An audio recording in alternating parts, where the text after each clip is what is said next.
ঘুম। একদিন এমন আসবে, রাত অনেক লম্বা হবে, মানুষ ঘুমাতে ঘুমাতে ক্লান্ত হয়ে যাবে, কালো এক ধোঁয়া গোটা পৃথিবীকে ঘিরে ফেলবে।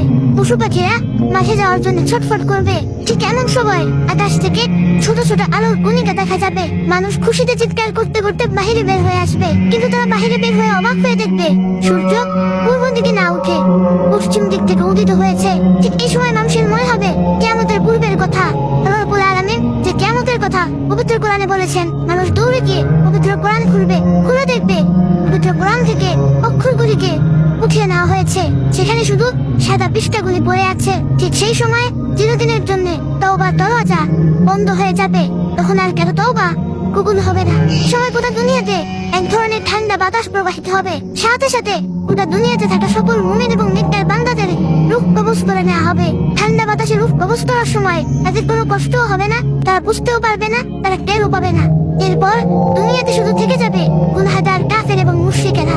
এরপর আল্লাহ তাআলার নির্দেশে ইসরাফিল আলাইহিস সালাম সিংহায় প্রথমবারের মতো ফুৎকার দিবেন। প্রথম ফুৎকারে গোটা দুনিয়া কেঁপে উঠবে, ভূমিকম্প হবে, এমন প্রলয়ঙ্করী ভূমিকম্প হবে যে গোটা দুনিয়াতে থাকা সমস্ত মানুষ মারা যাবে, সমস্ত জীবজন্তু মারা যাবে, আসমানের তারাগুলি ভেঙে ভেঙে পড়বে, জমিন ফেটে যাবে, সমুদ্র, সাগর, মহাসাগরের পানিগুলি আগুনে পরিণত হবে। পৃথিবীকে নিঃশেষ করে দেওয়ার পর এমন অবস্থায় কতদিন থাকবে আল্লাহ তাআলা সেটা ভালো জানেন।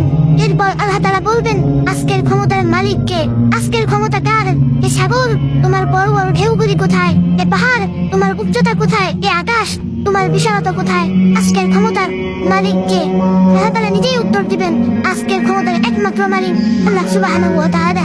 এরপর আদম আলাইহিস সালাম থেকে নিয়ে শুরু করে আল্লাহ রাব্বুল আলামিন পৃথিবীতে যত মানুষ পাঠিয়েছেন, যত জীবজন্তু পাঠিয়েছেন, সমস্ত জীবদেরকে আবার জীবিত করা হবে, পুনরুত্থান করানো হবে। সেদিন আর কেউ অহংকার, অহমিকা, দাম্ভিকতা চলবে না। সেদিন হুকুম চলবে শুধু একমাত্র আল্লাহ তাআলার। প্রত্যেক মানুষের অবস্থান তার সামনে উপস্থাপন করা হবে। যারা কাফের এবং বদকার তাদের জন্য জাহান্নামের শাস্তির ব্যবস্থা করা হবে। সেদিন সবকিছুর সিদ্ধান্ত একমাত্র আল্লাহ সুবহানাহু ওয়া তাআলা নেবেন। কিয়ামতের মাঠে থাকা সেদিন কেউ কাউকে সাহায্য করবে না। সেদিন শুধু হকের হিসাব হবে। নাম্বার 1 আল্লাহর হক, নাম্বার 2 বান্দার হক।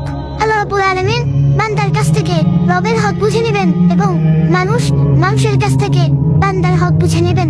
পবিত্র কোরআনের 99তম সূরা জিলজাল যদি আপনি পড়ে থাকেন, আপনার সামনে কিয়ামতের এই পরিবেশগুলি, কিয়ামতের এই দৃশ্যগুলি খুলে খুলে আল্লাহ রাব্বুল আলামিন বর্ণনা করেছেন। আপনার কাছে মনে হবে আপনার সামনে উপস্থাপন করা হয়েছে এটি।